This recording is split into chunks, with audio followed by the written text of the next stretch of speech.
Hey everyone, this is Michael again, and welcome to the Smackdown review. And this was the go-home show for Hell in a Cell, which is this Sunday. And I know I did like a live reactions video earlier for Smackdown, and I tried it out, and I'm like, after like it was 8:15, I'm like, you know what, this is not going to work out because I was going to do like a live reaction to the show tonight. But I'm like, who would want to watch me just watch the show and, be silent, watching the show, like that. But, people are going to be bored. So I'm like, you know what? I'll stick to my reviews, just live reactions, just the live reactions from watching the show. I'm like, you know what? It's not going to work. It's not going to work out. I mean, I tried, guys. This was like the second time I did like a live reaction video. Like I did one for Monday Night Raw. I think it was like last year or 2 years ago. And then, tonight I tried to do it with SmackDown. And I'm like, you know what? It's just not working out, with the live reactions. So I'll stick to my reviews. So SmackDown tonight, I thought it was a decent show, in my opinion. So, I mean, we now have 5 matches for Hell in a Cell. So, there you go. They end up putting WWE ended up putting another match on the Hell in a Cell card when they originally only had 4 matches. So, I'm sure that the show on Sunday will end like maybe around like 9:30, 10 o'clock, hopefully. But I won't be reviewing Hell in a Cell this Sunday because I'll be working late. So there will not be no Hell in a Cell review on Sunday. But let's jump right into the SmackDown review. So if you did catch my live reactions video earlier in the night because I deleted it, you saw me reacting to the Kevin Owens show, which started off SmackDown tonight. He welcomed his guest, who was Daniel Bryan. Kevin Owens then thanked Daniel Bryan for joining him and for mentioning him last week when, naming superstars that Daniel Bryan would like to face on SmackDown. And Kevin Owens ended up saying that he would like to do the same. And they end up mentioning pushing each other to their limits in the past. Kevin Owens then ended up asking Daniel Bryan where he sees SmackDown going. Daniel Bryan ended up saying that he wants SmackDown to highlight the absolute best superstars in the world, and that he thinks they've nailed it with the current roster. And he was naming guys, like Big E, Jay Uso, among others. Daniel Bryan ended up saying that he wants to see who will step up next. So Daniel Bryan ended up saying that he thinks it would be great if SmackDown has a title defended each week. And he ends up saying that that title should be the Intercontinental Championship, which Kevin Owens then, agreed with that. He thought it was that's a great idea. So Kevin Owens was pumping up Daniel Bryan, bringing up titles. And he ended up saying that that's exactly why he brought Daniel Bryan out on his show. He said he wanted to talk to Daniel Bryan about the SmackDown tag team titles. Kevin Owens ended up saying that he's accomplished a lot in WWE, but he's never been a tag team champion. Daniel Bryan ended up saying that Kevin Owens has betrayed a lot of friends. And Kevin Owens then ended up saying that Daniel Bryan is focusing on the wrong part and should imagine how good of a tag team they would be together. So Kevin Owens ended up saying that they could be Team Hell KO, which that's corny, which I thought that sounded corny. I'm like, you take Team Hell No, you drop the N, and then you just put the K for Kevin Owens. Be called Team Hell KO. What? I mean, Team Hell No sounded, decent back in the day, when it was Daniel Bryan and Kane. So Daniel Bryan ended up saying that would be Kevin Owens teaming with Kane. So there you go. A little reference to, Team Hell No. So Kevin Owens ended up saying that they can talk about the name letter, but he thinks they would be an unprecedented tag team. And then they got interrupted by Dolph Ziggler and Robert Roode. So they came out. Dolph ended up saying that there's no way Daniel Bryan could be talking about hot, fresh, new talent and not be talking about him and Roode, about him and Robert Roode. So Dolph ended up saying that he feels slighted that they weren't invited to this party. So Robert Roode ended up saying that if talking about tag teams, they should be talking about the greatest tag team on the planet and the best SmackDown talent acquisitions in history. Basically, he was talking about him and Dolph Ziggler. Them being the greatest tag team on the planet? Yeah, okay. Sure, Robert. Sure, Roode. So then they got interrupted by the Street Profits, Ford and Dawkins, the SmackDown Tag Team Champions. So, they come out on the stage. We have, the red cups flying. So Ford and Dawkins were talking about taking shots at Robert Roode and Dolph Ziggler, how they look. They end up saying that they haven't forgotten what Roode and Ziggler tried to pull on them last week.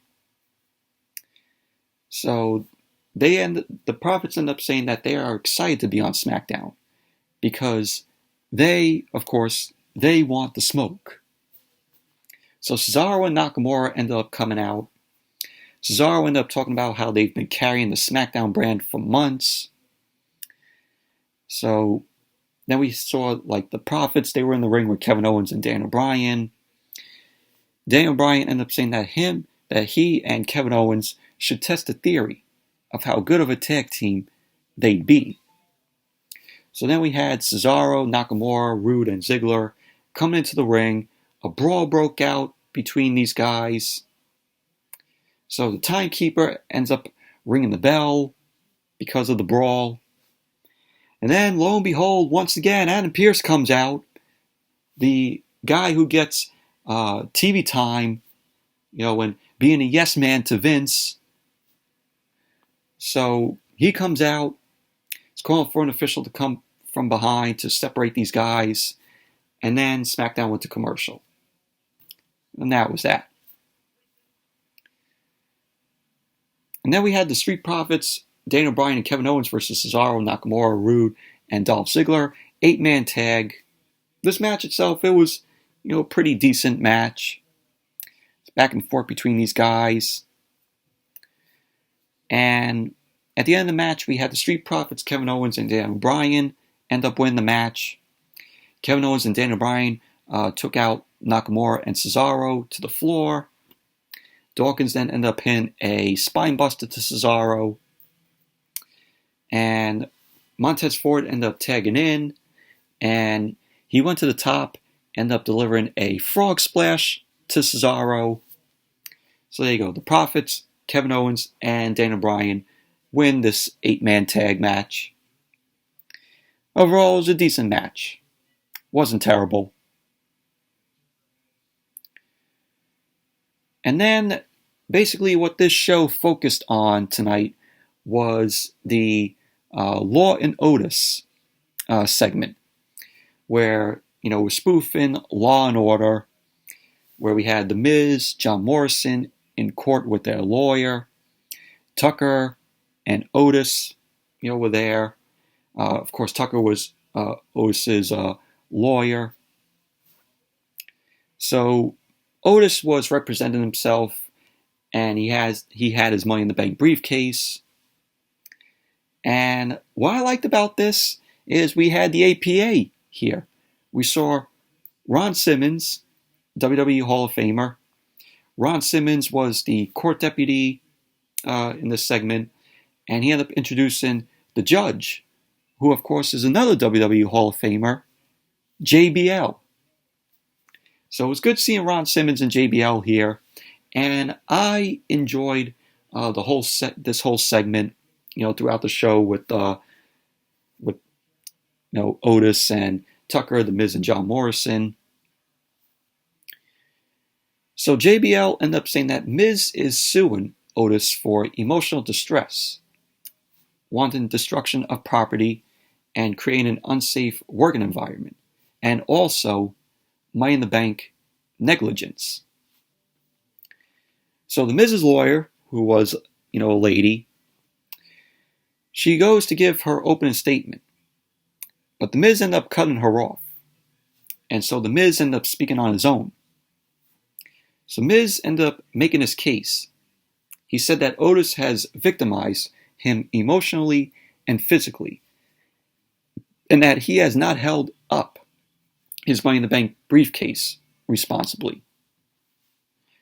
He ended up saying that as a previous briefcase winner, he ended up saying that he must take the briefcase and put it in possession of an honorable superstar, of course, himself.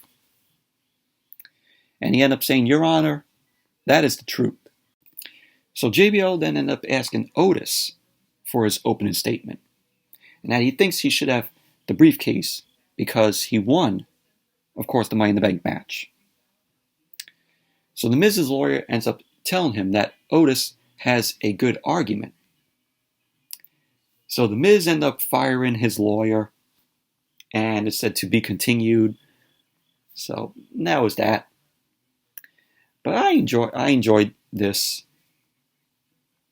this first part of this segment, this Law and Otis segment.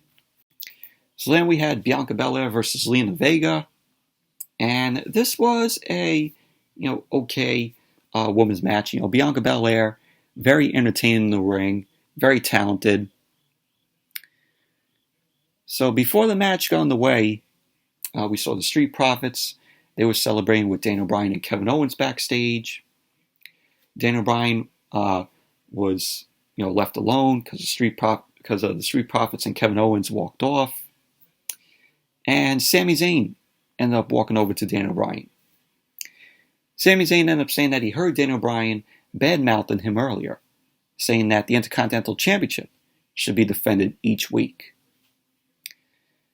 So Sami ended up bringing up their WrestleMania match, from April, and he ends up telling Daniel Bryan to keep his ideas to himself. And so he ends up saying, as long as Sami Zayn is champion, as long as he's champion, he will defend the title his way. And so that was that. And then we went to the match, Bianca Belair versus Zelina Vega. We had Bianca Belair unloading on Zelina Vega. Zelina Vega ended up taking a shot to Bianca Belair's face. Bianca Belair ended up attacking and launched Zelina Vega off the top to the mat. So Zelina Vega started working on Bianca Belair's arm. Bianca Belair ended up scooping Zelina Vega and slammed her. And at the end of the match, you had Bianca end up hitting the KOD to Zelina Vega. And there you go. Bianca Belair ended up winning the match. But the match itself, it was okay. Bianca Belair was, decent in this match. So. And I like to see Bianca Belair, versus Sasha Banks. I think that would be a good dream match. Seeing Bianca Belair versus Sasha Banks. And hell, that could be a WrestleMania match right there. If WWE books Bianca Belair versus Sasha Banks for WrestleMania next year, that would be a great match there. A dream match. Because a lot of people, when they were thinking of Bianca Belair and like dream matches, a lot of them would say for Bianca to face Sasha. So the EST versus the Boss. That would be a great match, and I hope WWE books it for WrestleMania next year. I think once Sasha is done feuding with Bayley, I think her next feud is going to be with Bianca Belair. And that's in my opinion. I may be wrong on it, but that's my prediction. And then we had Lars Sullivan versus Chad Gable. So before the match got underway, Kayla Braxton was in the ring with Chad Gable. Kayla Braxton ended up asking him why he's accepting the match with Lars Sullivan. So Chad Gable ended up saying that he's fed up. He ended up saying that he can't get drafted on Monday Night Raw, and he can't get drafted on SmackDown. He said it's respect, so it's up to him to right the ship. So he ended up saying that he's going to call out the big man and prove he belongs. So then we had Lars Sullivan come out, and the match got on the way, and it was just Lars Sullivan dominating through the whole match on Chad Gable. It was a squash match. So Lars Sullivan ended up getting the win. He hit the freak accident to Chad Gable, and that was that. Post-match, Lars Sullivan ended up yelling at the camera, and Kayla Braxton ended up interviewing Chad Gable, and she ended up asking how he feels after his match with Lars Sullivan. Chad Gable ended up saying that he quits. So Chad Gable ended up rolling out of the ring, and that was that. Basically, like I said, it was a squash match. Lars Sullivan dominated on Chad Gable, throwing him around the ring.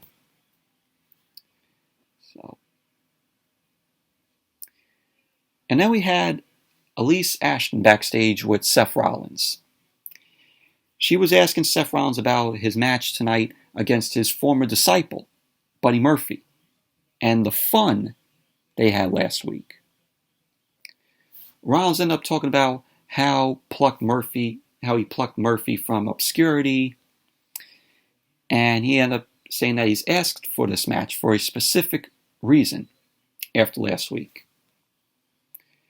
Rollins ended up saying that he knows Buddy Murphy's emotions have him confused.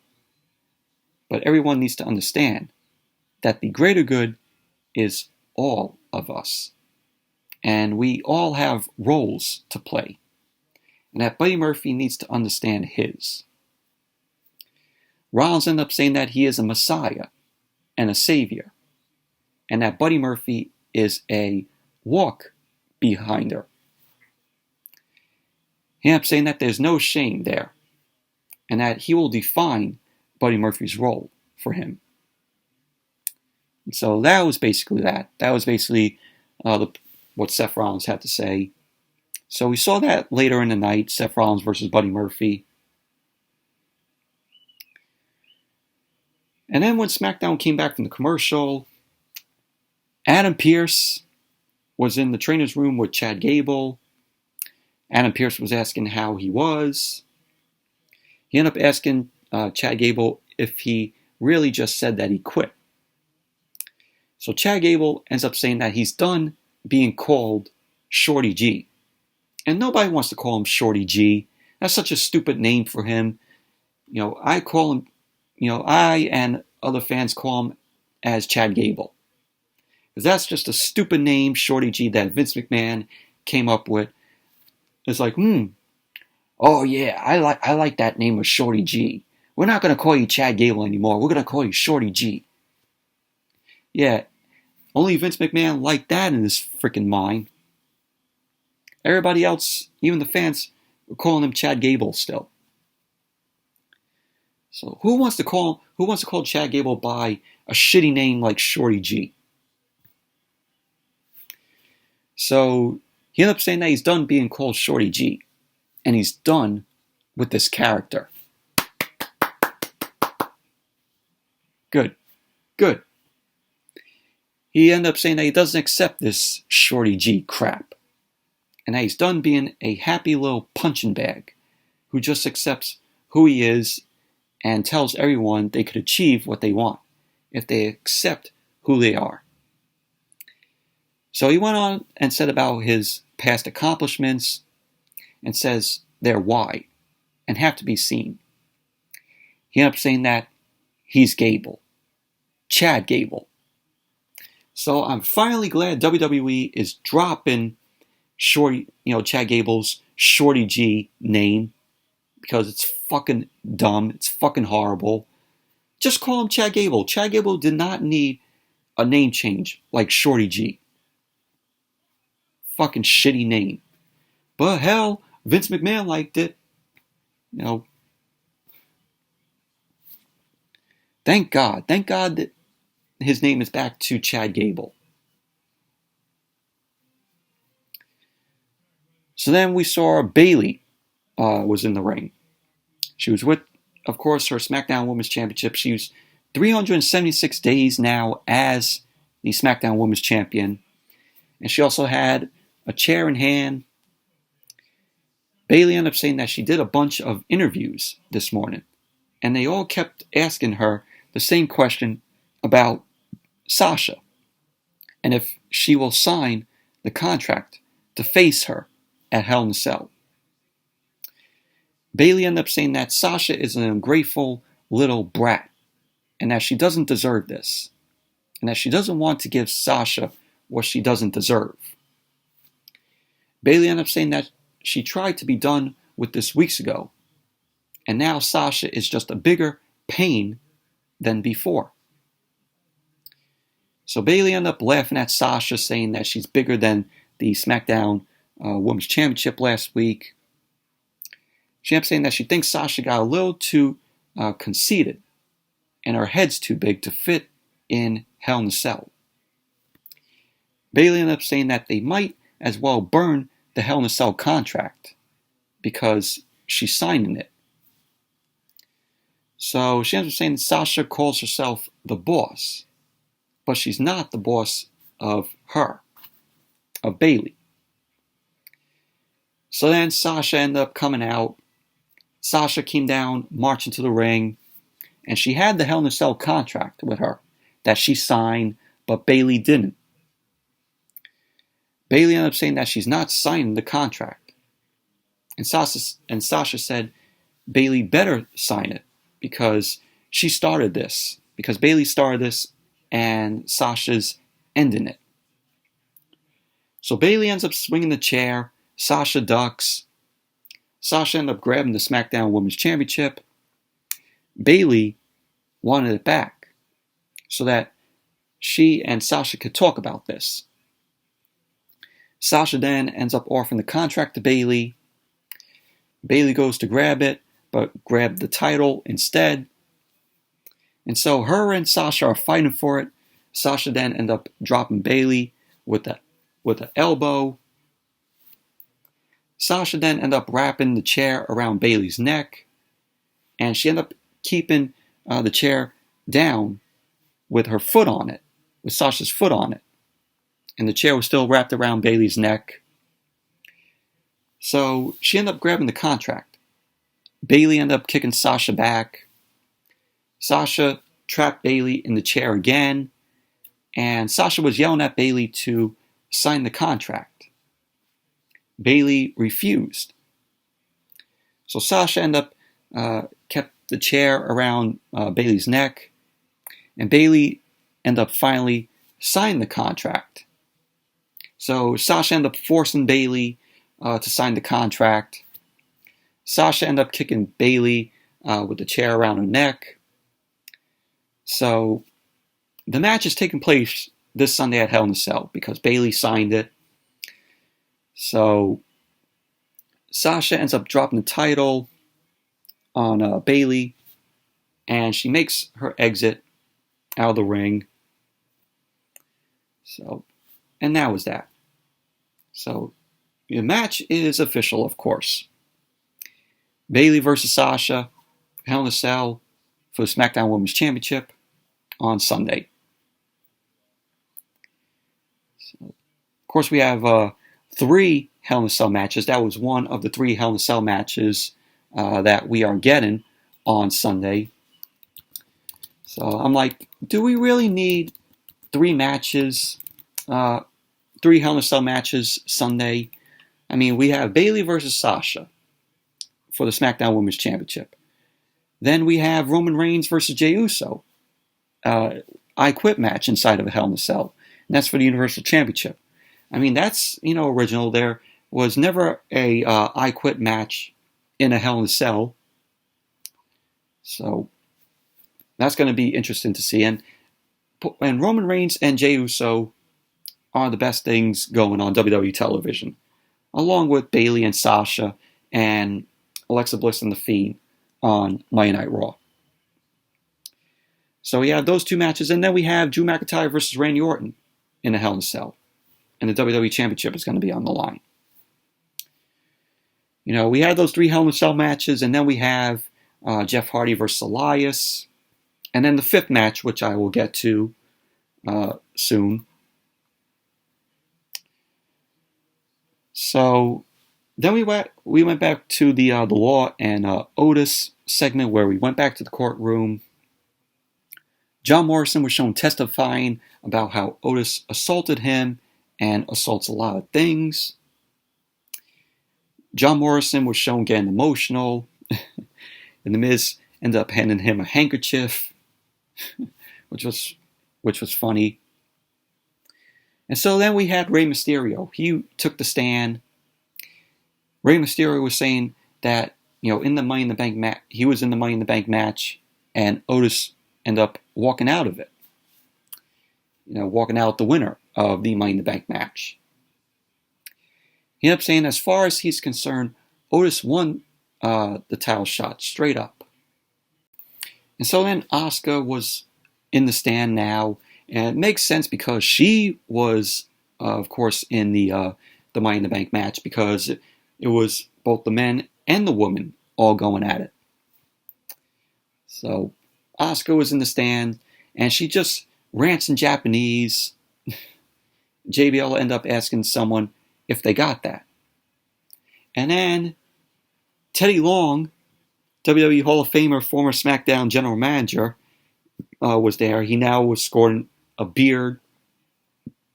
And he ended up saying that he understood every single word. Playa? Yeah, we're going to have a tag team match. So Tucker was the next man on the stand to testify. Tucker ends up saying, he comments on Otis being sensitive. He ends up saying that Otis is his best friend. He ends up saying that Miz has everything his way because he had Otis's girlfriend, Mandy Rose, get sent to Monday Night Raw. So the Miz and Tucker argue about Otis neglecting the Money in the Bank briefcase. Tucker ended up saying that Otis has only been thinking about beating the crap out of the Miz, and that Tucker wants to do the same thing. So we almost had a fight break out, and JBL ended up calling for order in the court, and Ron Simmons ended up telling everyone to shut up. So JBL announced that they were going to take a short recess, and then he will announce the verdict. And Teddy Long was like, "Oh, I gotta go pee, playa." And so SmackDown went to commercial. And then when SmackDown came back, JBL was issuing his verdict. JBL ended up saying that he can't hold Otis responsible for what The Miz accused him of, because it's his job description as a WWE superstar. And he says if that were the case, he and Ron would be in jail for life. So JBL ended up saying that as far as the Money in the Bank neglectance, he said it's in the contract, and that Otis has 1 year to cash it in. Of course, that's how the rules always been for the Money in the Bank briefcase. You have a year to cash it in. You're not going to cash it in like, oh yeah, like a month or the next day, you know. You know, you have a year to cash it in. So JBL was about to rule in Otis's favor, and The Miz ended up saying that JBL really wants to see this. So Ron Simmons ended up bringing a black briefcase from The Miz to JBL. So JBL opens it up, and we hear a ka-ching sound going off. So apparently The Miz was bribing JBL so he could win this whole case. So you could tell that, you know, Miz had money in that briefcase. So JBL ended up looking in the briefcase, ended up laughing, chuckles. He ended up saying that in light of the new evidence, he has no other option but to rule in favor of The Miz. So JBL then ended up announcing that Otis must face The Miz at Hell in a Cell, and the Money in the Bank briefcase is on the line. So there you go. Miz and Morrison were like, oh yeah! And then Otis and Tucker weren't happy about it. And then Ron Simmons was like, ends with his famous catchphrase, damn! And the segment ended. But this was a very enjoyable segment. This whole Law and Otis, you know, all of it was entertaining. And, you know, with JBL and Ron Simmons there, it just made it, you know, entertaining. Seeing, of course, Teddy Long there. You know, it was good seeing you, player. So yeah, so now we have, so that's the fifth match for Hell in a Cell. Miz versus Otis at Hell in a Cell. Money in the Bank briefcase is going to be on the line. So, and then we had Seth Rollins versus Buddy Murphy. This was a decent match. We saw Aaliyah watching backstage. She's smiling at Buddy Murphy. The match starts, they end up locking up. Rollins ended up taking it to the corner. He was taunting Murphy. Murphy ended up locking back up and took Rollins into the corner. Rollins ended up shoving Murphy back. So Rollins was yelling in Murphy's face, saying, oh, I'm the Messiah, you're the disciple. I'm the Messiah, you're the disciple. And that led to Buddy Murphy attacking Seth Rollins. And he ended up ragdolling Seth Rollins by his arm. And we saw Aaliyah backstage. Of course, like I said, she was watching. And Rey Mysterio and Dominic end up walking up to her. And they want Aaliyah to leave with them. Aaliyah ends up telling Rey and Dominic that she's watching Murphy. And that she doesn't want to leave. So both Rey and Dominic insist that she leaves. And she ends up saying that she can do whatever she wants. So we went back to the match that was happening, you know, with Rollins and Murphy. And so Rollins ended up slamming Murphy into the turnbuckles. Rollins then ran into a boot from Murphy. And Murphy delivered a missile dropkick from the corner to Rollins. And at the end of the match, Seth Rollins won. And he ended up hitting the stomp on Buddy Murphy. So there you go. Seth Rollins ended up winning the match. Post-match, you had Rollins grabbing a kendo stick. And, you know, we saw the Mysterios backstage. Aaliyah ended up asking Rey and Dominic to go help out Buddy Murphy. And Rey ended up saying that they have to stay out of it. And she ends up telling them that if they both won't help, she will. So then Aaliyah ended up running off to help Murphy. Rollins then got into the ring. He was stalking Murphy with the kendo stick. And Aaliyah ended up running down the ramp. Rollins ended up spotting her at ringside. Rollins ended up asking where her backup is. And then Rollins started hitting Murphy with the kendo stick. Aaliyah then ended up entering the ring. She ended up tending to Murphy. So Rollins ended up getting out of the ring. Dominic ended up coming in, and he ended up asking what she's doing, because this isn't their business. And so Seth Rollins then ended up entering the ring and attacked Dominic. Rey Mysterio ran out to stop Rollins. Rollins then retreated and headed up the ramp. So Rey ended up checking on Dominic, and Murphy got back up to his feet. So Aaliyah was shown having her arm on Murphy, helping him stay up. And then Rey and Dominic look over at Murphy and Aaliyah, wondering what is going on. So now it's basically that. But yeah, more of this Seth Rollins and Mysterio feud. I think they should just end this already. It's gone on long enough. Just end this whole feud, please. I mean, how much longer could they drag out this whole feud between Rollins and the Mysterios? It's like the never-ending feud here.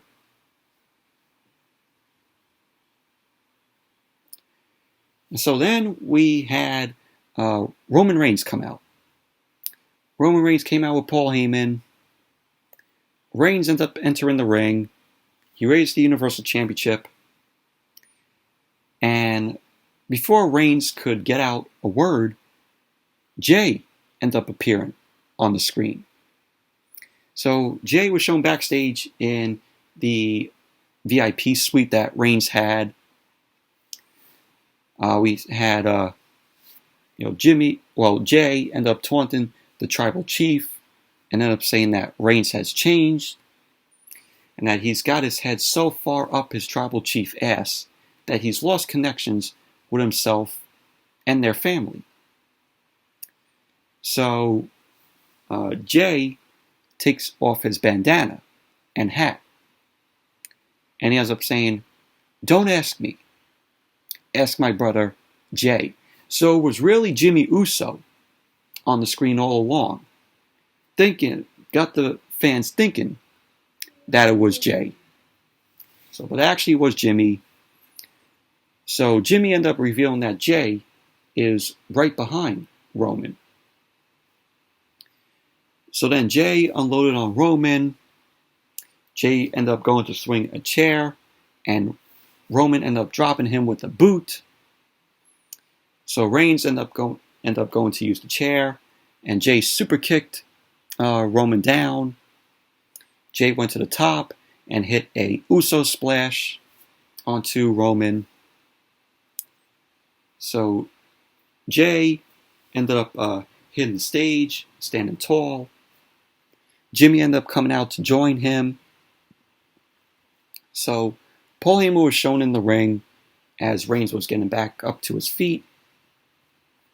Reigns then took the mic and ended up saying that this is funny to them. This is funny to the Usos. Reigns ended up saying that if he's forced to quit on Sunday, he's not the Universal Champion. He's not the face of the company. He's not the head of the table. He's not the tribal chief, not the provider for generations of their bloodline. He said if Jay can make Reigns quit, he can live with that. But the question is, can he? Reigns ended up asking if when he makes Jay quit, and he will make him quit, he will fall in line, take orders, acknowledge him, and respect him for who he is in the company, and all that he does for their family. Reigns went on to say that if Jay can't, then he's just out. Not just Jay, but his brother, Jimmy, also. Their wives, their children, their children's children, they're all out of the Anoa'i family. So Reigns ended up saying that they will all turn their backs on the Usos. So Reigns ended up saying, those are the consequences for Sunday. So Heyman was shown handing Reigns the Universal Championship, places it over his shoulder, and the Usos looked pissed off. They were looking back from the stage. And then we start to see the Hell in a Cell structure lower around Reigns, who was still in the ring. So the Usos end up coming marching down to the ramp. Jay ended up climbing the cell, and Reigns was looking on from the inside. Jay ends up staring down at Reigns from the side of the cell, because, Jay didn't climb up, the whole entire cell up to the top. So Reigns then ended up holding the Universal Championship up at Jay.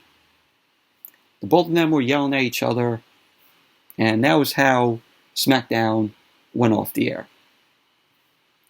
But this was very enjoyable. This Roman and Jay Uso feud right here is the best thing going on WWE television. It is highly entertaining, and it's a story of two cousins going at it. But overall, SmackDown was a decent show tonight. And that's it for the SmackDown review. Thank you all for watching. Hope you all enjoyed this review. And definitely give the video a thumbs up, comment, subscribe. And I apologize for not making that live reactions video longer, throughout the whole show, throughout the whole 2 hours. But like I said, didn't want to bore you guys, because, I was just watching the show and, not saying anything, just watching along. But I apologize. Like I said, I'm going to stick to my reviews much more than doing a live reaction for like the whole show, whether it's 2 hours of SmackDown or 3 hours of Monday Night Raw or a pay-per-view. So just going to stick to the reviews. But anyways, thank you all for watching, and until the next video, I'll see you all later.